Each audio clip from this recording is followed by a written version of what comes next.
The autumn of 1883 came to Harlan Creek, Wyoming, like a debt collector, cold, certain, and without patience for excuses. Frost crept across the window panes each morning before the sun had fully cleared the eastern ridge, and the cottonwoods along the creek had already surrendered their leaves, leaving naked branches that rattled in the canyon wind like old bones. Into that brittle, pewter-colored world, Ivy Marsh stood on her porch before first light and told herself, for perhaps the 100th time, that she was not afraid. She told herself this because it was necessary, not because it was entirely true. The farm was hers by her late husband's will, 40 acres of stubborn Wyoming earth with a sound roof, a good well, and a barn that had seen better decades. What it lacked, what she lacked, was a pair of hands strong enough to carry it through winter. She had tried a hired man in September. He had lasted 11 days before the isolation swallowed him whole, and he walked north toward Casper without so much as a farewell. She had tried asking her brother-in-law for help, and he had sent her a letter full of scripture and no useful labor. So when Mrs. Aldine Fitch, who ran the dry goods store and considered herself Harlan Creek's foremost authority on human pairing, pressed a handwritten list into Ivy's palm one October afternoon, Ivy had not thrown it away. She had taken it home, set it on the kitchen table, and read it by lamplight. 12 names, 12 eligible men within a 2-county radius who, according to Aldine, were decent, hard-working, and in want of a wife. Aldine had ranked them by order of suitability, with careful notation beside each name. The man at the top of the list was a prosperous rancher named Gerald Pickett, 54 years old, 3 grown sons, and a house already full. The man at the very bottom, number 12, the last entry, written in slightly smaller script as though Aldine had nearly reconsidered including him at all, was a name Ivy did not recognize. Caleb Voss. Beside his name, Aldine had written only, capable, keeps to himself, came from somewhere east, no family here. Ivy had read the list from the bottom up. She was not a woman who did things the expected way, and she saw no reason to start now. She had written to Caleb Voss the following morning. The letter was brief and plain-spoken, which was the only kind she knew how to write. She told him she had a working farm and a hard winter coming. She told him she was a widow, 31 years old, not given to complaint, but honest about her situation. She told him she could offer room, board, a fair wage for labor, and, she paused at this part, dipped her pen twice, the possibility of a more permanent arrangement, if both parties found the practical terms agreeable. She did not use the word marriage in the first letter. She was not sure she was ready to use it yet. She sealed the envelope, rode into Harlan Creek the next morning, and handed it to the postmaster before she could talk herself out of it. 3 weeks passed. The days shortened. The first real cold arrived, hard and early, frosting the kitchen pump overnight and splitting 2 boards on the north face of the barn. Ivy mended what she could, hauled what she had to, and slept badly. Then a reply came. It was written in a careful, unhurried hand on plain paper. Caleb Voss told her he had read her letter twice. He said he was 36, had worked ranches and farms from Ohio to Colorado, and was not afraid of Wyoming winters, having survived 2 already. He said he was not a man who made promises he couldn't keep, and for that reason he would not promise anything beyond this. If she was willing to have him, he would come and work the farm through winter, and they could speak plainly about the rest in person. He asked only one question. Was the roof on the barn sound, or was he riding into a rebuilding situation? Ivy had laughed at that, a genuine laugh, the kind she hadn't managed in months, and written back the same afternoon. The barn roof was sound, she told him. The rest of it they would figure out face to face. He arrived on a Tuesday, the first week of November. The stage from Rawlins let him off at the edge of Harlan Creek just past midday, and Ivy was waiting with the wagon. She had not known what to expect, though she had told herself she expected nothing in particular. which was a kind of lie she had permitted herself. He was tall, broader through the shoulders than she had pictured, with a worn canvas coat and a battered hat that had clearly done real work in real weather. He carried a single pack and a bedroll, and he looked at her steadily when she introduced herself, not with the appraising look she had dreaded, but with a direct, neutral attention that she found, to her mild surprise, respectful. He said simply, "It is good to meet you, Mrs. Marsh," she said. "Call me Ivy. We are going to be practical about this." He almost smiled. She was not certain, but she thought he almost smiled. The ride out to the farm took 40 minutes, and they spent most of it in silence, the kind of silence that two people negotiate when they have said most of what matters in letters and have not yet earned the right to say more. The cottonwood branches tapped the air overhead. The wagon wheels found every frozen rut in the road. Ivy kept her eyes forward and told him about the farm in the same tone she might use to brief a capable stranger on a business arrangement, which was, she reminded herself, precisely what this was. 40 acres, she said, 12 head of cattle, a kitchen garden she had already put to bed, a hen house that needed new wire on the east side before coyotes found the gap. He listened without interrupting. When she finished, he said, "I'll start with the hen house." She nodded.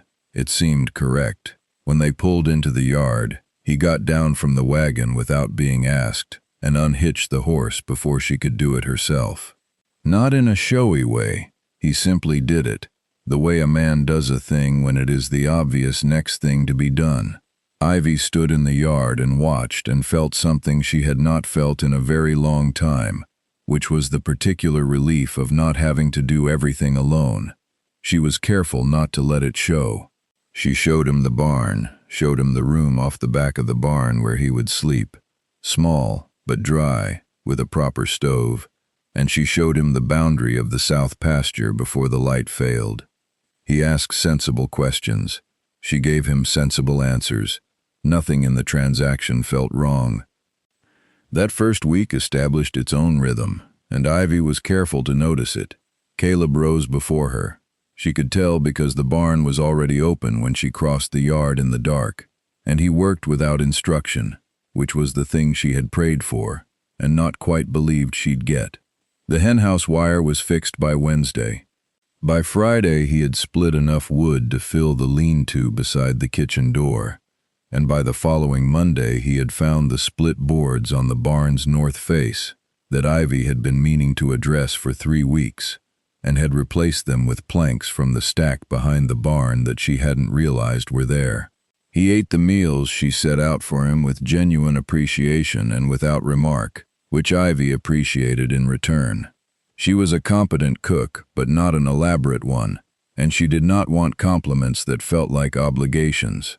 She set his plate on the table each evening, and they ate together, and they talked, slowly at first, about practical things: the cattle, the winter supplies, the state of the root cellar, the question of whether to sell 2 steers now or wait for spring prices. He had opinions, and he offered them plainly, and he listened to hers with the same attention. It was not romantic, she told herself firmly. It was sensible. 2 people with aligned interests working through a problem together. And yet, there were small things she noticed that she had not asked herself to notice. The way he carried the heavier water buckets from the well without comment, leaving the lighter ones for her. The evening he came in from mending fence in a driving sleet and said nothing about the cold, only washed his hands and sat down, and asked her what she thought the root cellar temperature was running, as though the comfort of the livestock was the only thing worth worrying about. And one evening, near the end of that first week, she came in from the hen house to find that he had put the kettle on without being asked, and there were 2 cups on the table. Not 1, 2. She stood in the kitchen doorway for a moment with the egg basket in her hands, and she was careful, very careful, not to read too much into a kettle and 2 cups, but she put the eggs away slowly. By the 3rd week of November, they had reached the practical question neither had managed to raise directly in their letters. Ivy brought it up on a Wednesday evening after supper. the way she preferred to address uncomfortable things, directly, without preamble, while the dishes were still on the table between them, so neither party had to sit with nothing to do with their hands. And she said she wanted to speak about the longer-term arrangement.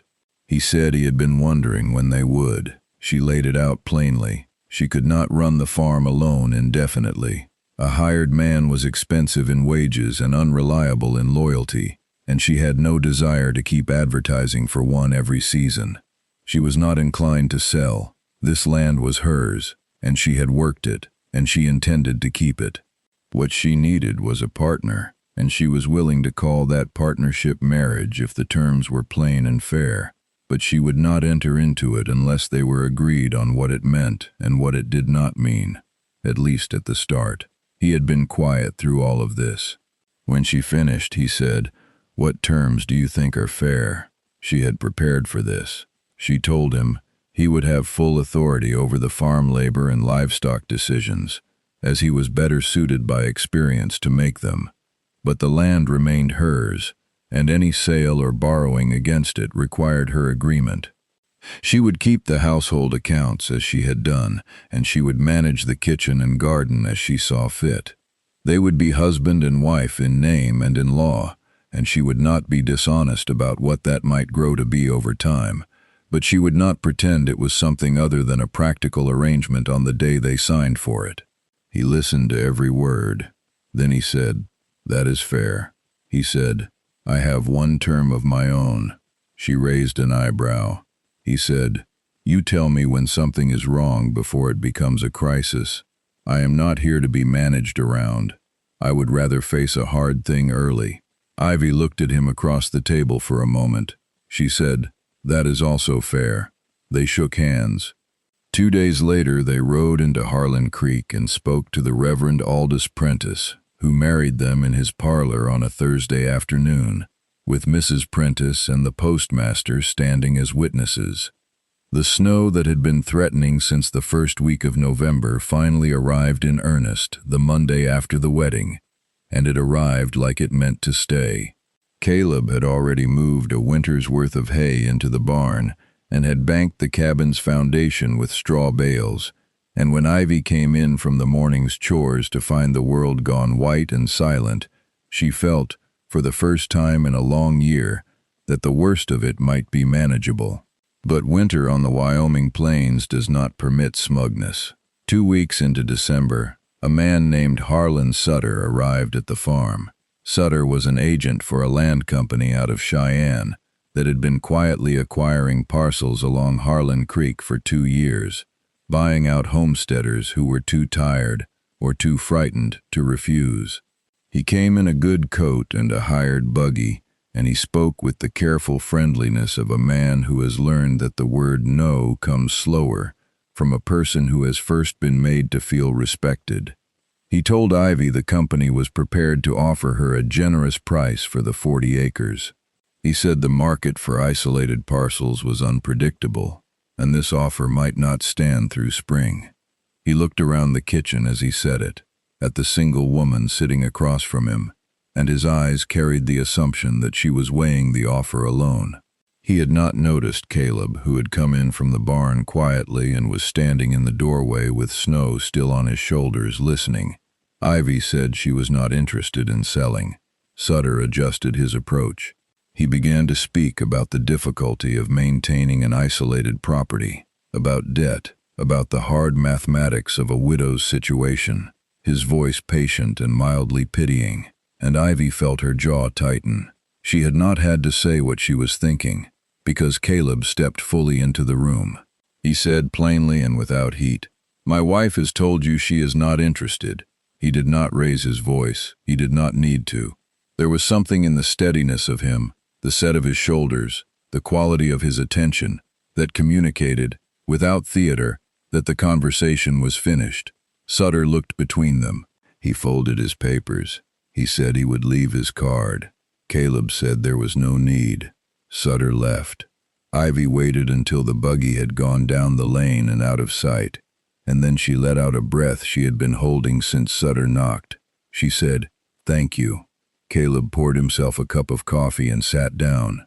He said, "He'll be back in spring." She said, "I know." He said, "We'll be ready." January was the hardest month, the way January always is in Wyoming. Not spectacular in its cruelty, but grinding, relentless, the cold settling into everything like water into cracked stone. The cattle needed twice the attention. The well froze twice and had to be worked free with hot water and patience. One of the hens simply lay down one morning and refused to get up, and Ivy, who had not cried once since the Sutter visit, spent a very private and undignified moment in the hen house mourning the hen, and, she suspected, some other things besides. Caleb did not witness this, which was a mercy. What he did witness one evening near the end of January was Ivy coming in from the barn at twilight with her hands so cold she couldn't unfasten the buttons of her coat, and instead of saying anything about it, he simply crossed the kitchen and undid the buttons himself, without comment, and then went back to the stove. She stood very still in the middle of the kitchen and felt something shift in her chest that was not entirely manageable. She thought about the 2 cups on the table from the first week. She thought about a great many things. In February, she noticed he had brought a second chair to the table. Not the extra chair from the corner that she sometimes used for stacking things, but a new one, different, that he had built himself from oak planks in the barn during the cold evenings. She had not asked for it. He had not mentioned it. It was simply there one morning, solid and even and exactly the right height for the table. She sat in it and said nothing. He watched her settle into it, said nothing either, and went back to his breakfast. It was the most tender thing she had experienced in 3 years, and she was aware that this was probably telling her something she ought to pay attention to. The thing she had been waiting to say found her on the last night of February, not the other way around. The cold had broken slightly, only enough to notice, and Caleb had built up the kitchen fire, and they were sitting on either side of it after supper, which had become their habit, each of them quiet in the easy way that meant something had changed between 2 people, even if neither had said it plainly. She put down the mending she had been doing and looked at him across the firelight and said, "I want you to know that I did not read your name off that list because you were the least likely to disappoint me." He looked up from the harness he was working on. He waited. She said, "I read it because Aldine Fitch wrote all those other names with a kind of certainty that made me tired, and your name she wrote like she wasn't sure you fit any of her categories, and I thought that sounded like someone worth knowing." He was quiet for a long moment. The fire spoke softly in the grate.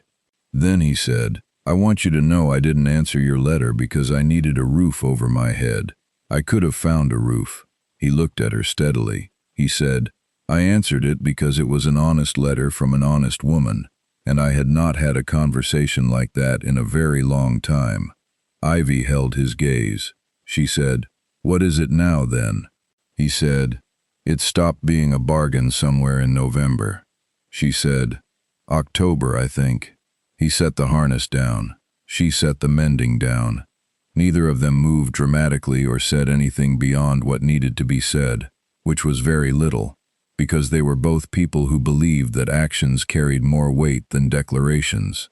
But he reached across and took her hand, and she let him, and the fire burned steady and warm, and outside the Wyoming wind had, for once, gone quiet.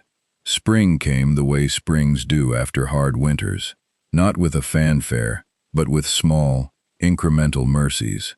The ice in the creek broke in early March. The kitchen garden showed green by the first week of April. Harlan Sutter did return, as Caleb had predicted, and he found 2 people on the porch who looked at him with a shared, patient certainty that required no discussion and very few words. He did not stay long. By May, Ivy had started a second kitchen garden plot, larger than the first, because she was planning, now, for more than one season at a time. And Caleb had ordered glass for a window in the room off the barn, not because he needed it, but because he was turning the room into something else. A proper workspace, he said.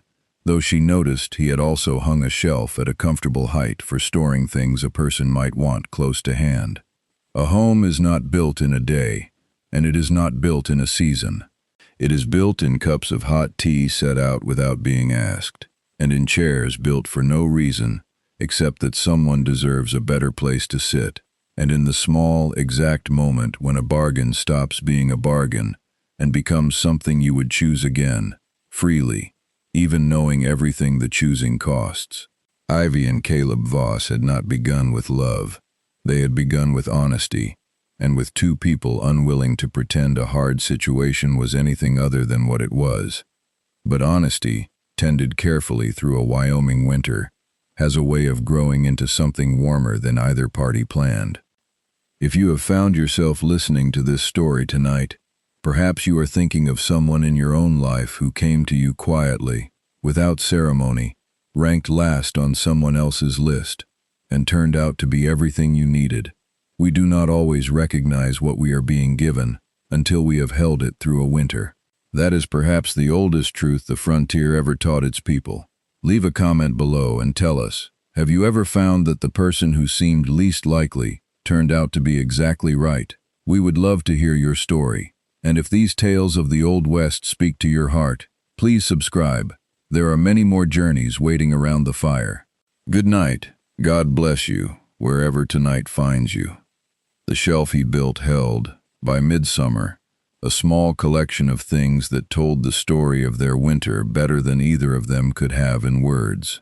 A tin of the particular tea Ivy preferred, a leather-bound ledger for the farm accounts she had started keeping in earnest, a smooth river stone she had picked up from the creek bank one March morning and set there without explanation, and a folded square of paper that was the original letter she had written him, which she had discovered one day tucked carefully at the back of the shelf, and understood, without asking, that he had kept it from the beginning. They did not talk about the letter directly. They did not need to. But one evening in late June, when the days had stretched long and warm, and the kitchen window caught the last of the sunlight in a way that made the whole room glow amber, Ivy found herself standing at the shelf and unfolding the paper. She read her own words, the careful, plain-spoken sentences she had written in October with a mixture of practicality and quiet desperation that she could still taste from this distance. She had told a stranger she needed help. She had told the truth about her situation without dressing it in anything softer than it was, and he had answered. She heard Caleb come in from the barn. She did not refold the letter. He crossed the kitchen and stood beside her at the shelf, close enough that she was aware of the warmth of him, the particular way he occupied a room, fully present without demanding the space. He looked at the letter in her hands. He said, "I read it so many times I could tell you which words you pressed harder with the pen." She said, "Which ones?" He said, "The word honest. You wrote it twice, and both times you bore down." She looked at the letter again. He was right. She folded it carefully and put it back on the shelf. She said, "I did not know what I was asking for when I wrote that." He said, "You were asking for someone to take you seriously." She turned and looked at him then, full on, the way she had learned to look at him over the course of a winter, without the protective layer of practicality she had worn at first like a coat against the cold. She said, "You did," he said simply. "I always will.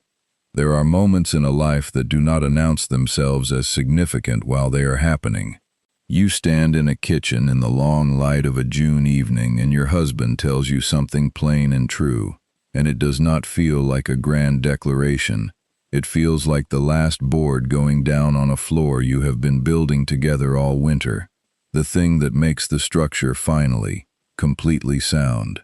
Ivy felt that soundness now. She felt it the way you feel a house settle in good weather, not dramatically, but with a deep, bone-level certainty that the walls will hold. The farm prospered the way good land prospers when it is tended by two people who have stopped keeping score. The cattle were in fine condition by midsummer. The kitchen garden Ivy had doubled in the spring produced more than they needed, and she began taking the excess into Harlan Creek on market days. which gave her occasion to visit Aldine Fitch's store, and to notice, each time, the way Aldine looked at Caleb with an expression caught between bafflement and revised opinion. One morning in August, Aldine said, with the particular air of a woman acceding to evidence she had resisted, "I suppose I ought to have put him higher on the list. Ivy bought her salt and her buttons and her spool of thread," she said. "The list was fine exactly as it was, Aldine." She did not explain this, and she did not need to, and she rode home in the bright August morning feeling quietly, completely pleased. Caleb had, by September, finished the workspace off the barn to a standard that bore no resemblance to its original rough incarnation. The window he had ordered in May let in good southern light. He had built 2 long work tables and had hung the tools with the same deliberate care he brought to everything, each one in its place, nothing wasted, nothing careless. He had also, Ivy noticed, hung a small mirror on the wall near the door, at a height she would not have chosen for a workspace, but that was exactly right if a person sometimes stepped in from the yard and wanted to check their appearance before going somewhere. She had not mentioned wanting a mirror. He had hung it anyway. She understood by now that this was his particular language. The kettle on the fire, the second chair, the window, the mirror. A steady, accumulating vocabulary of attention that said, without requiring the words, that he saw her and intended to go on seeing her. It was a language she was learning to speak in return.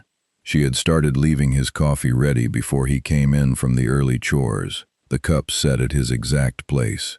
She had mended his canvas coat twice and replaced the buttons with better ones without telling him. When the first cool air of September came down off the ridge and she knew he felt it the same way she did, with a kind of animal recognition of what was coming, and a readiness to meet it, she had simply looked across the table at him one morning and said, "We are going to have a better winter than last year." He had looked back at her and said, "We already are." And the Wyoming sky outside the kitchen window was the particular shade of blue that only comes in early autumn, clear and deep and absolutely without apology. And the farm was theirs, and the life was theirs, freely chosen, bargain long since dissolved into something neither of them had a plain word for, and neither of them required one.